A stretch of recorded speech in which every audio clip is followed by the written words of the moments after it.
Late afternoon, early evening, folks. This is wild lettuce.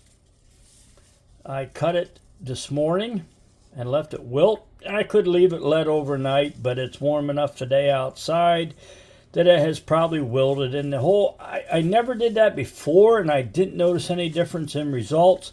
A year ago, I watched a video where a fella leaves it wilt. It's the same idea as, dried fruit. Raisins, it concentrates. So we're going to start an infusion. We need olive oil, and I'm not one of those people that's a purist that it has to be extra virgin or any of that business. Quart jar, and in Pennsylvania for like $7 you can get a bottle of this 100 proof vodka, and I'll show you what that's got to do with an infusion. All right, we're going to cut this up, chop it up. Wild lettuce is considered nature's opioid. This is starting to dry, but it's got a white sap, just like you see in the pictures of the poppies with the opioid. The only difference is the sap, a wild lettuce plant, is not narcotic. It is considered nature's opioid because the active ingredient in the wild lettuce attacks the same pain sensors that an opioid does without the narcotic effect. There you go.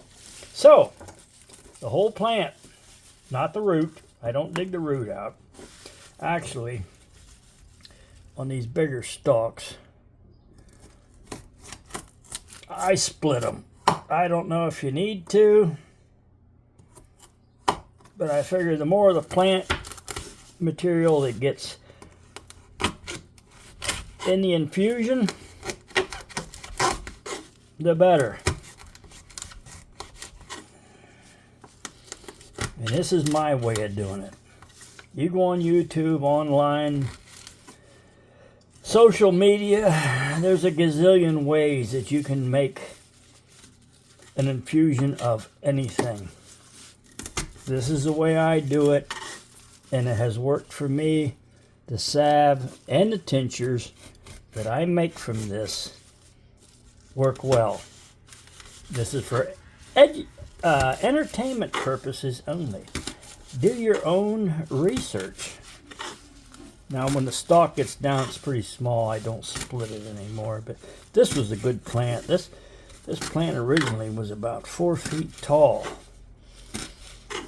Just pretend you're making salad. Some people run it through the blender and the food processor and whatever to try and get every last little bit out they can. I'm not that fussy. Our ancestors, when they did this, didn't have all that. But not that there's anything wrong with that. All right. There's some people say when you use fresh like this, that eventually you're going to end up with mold on top of your infusion, which negates the whole process. So some people say about sterilizing. What I do is, this is cheap at the Pennsylvania State stores, like $7, $8 a bottle. It's 100 proof. I don't use, and for tinctures, I don't use less than 100 proof, about that much in the jar. If you use less than 100 proof, you're really not getting the strength you need on a tincture, not an infusion, on a tincture, to draw out and extract the active ingredient. Some people like to use Everclear, grain alcohol, which is whatever, gazillion proof. All right, the problem with that is your body can't process, and it shouldn't. So then you got to do the math and cut with water. You have to cut anything over 100 proof like that Everclear or grain alcohol. You got to do the math and cut the alcohol to where it's a tolerable level. So why not just use 100 proof in the first damn place? I don't get it. Anyhow, I dumped that vodka in there because I learned this from somebody else. If I slosh that around a little bit, all right, Anything that was inside that jar that was growing bacteria now is not growing anymore. And that little bit of alcohol, that 100 proof, is going to keep me from getting mold. So, we'll put this in there. I need more of the stalk because that's where the bulk of the sap is. This is drying out and getting very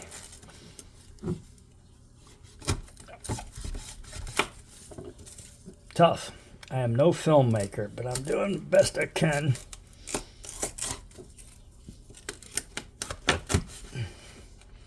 It's not hard to do. It's not rocket science.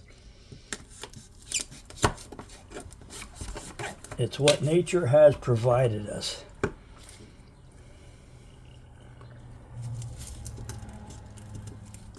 Oh, that stalk is tough.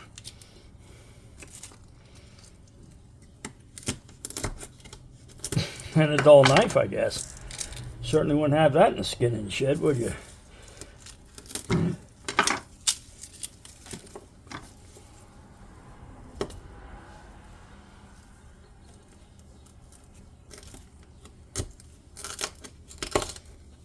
No, and I don't know anything about editing or anything, so I'm not stopping and starting and telling you, well, we're all done now and this is the next step.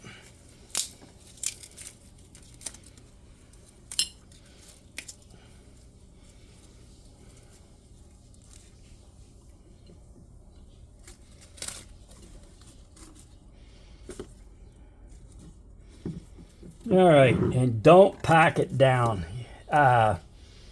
That's my opinion. My opinion only. Don't pack it down.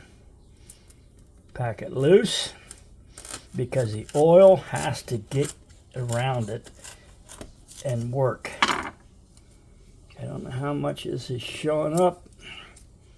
If you got any questions, you can PM me. Ask me on Facebook. I'm not an expert at this.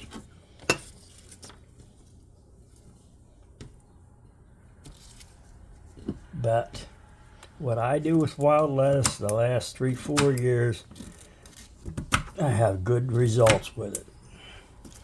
So I can't argue with that. Yeah, okay. Fill the jar up about that full. Bottom of the neck, a little less.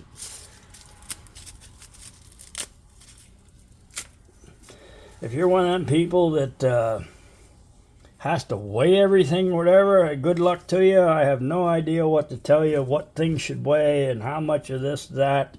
You just put it in the jar about that much. I use olive oil. It's good for the skin to start with. This will be a topical. This is going to end up being a salve. That's a whole nother operation. It's not complicated. And just up to the bottom of the neck. Put the lid on.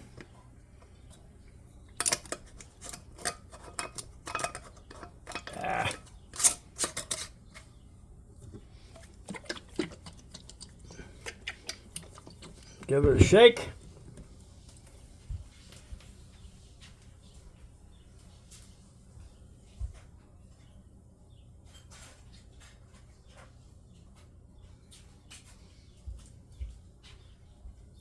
Today is the 7th of June, 6/7/26. So whatever 8 weeks is from now, I guess that'd be sometime in August. I'll mark it on my calendar. It'll be ready.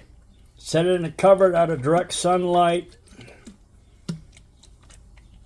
Twice a day. Take it out. Shake it up like this. You don't have to... It's not like you're shaking demons out of it. Just give it a shake twice a day for 8 weeks. At the end of 8 weeks, you strain it off, and then we'll have a video on how to make a salve.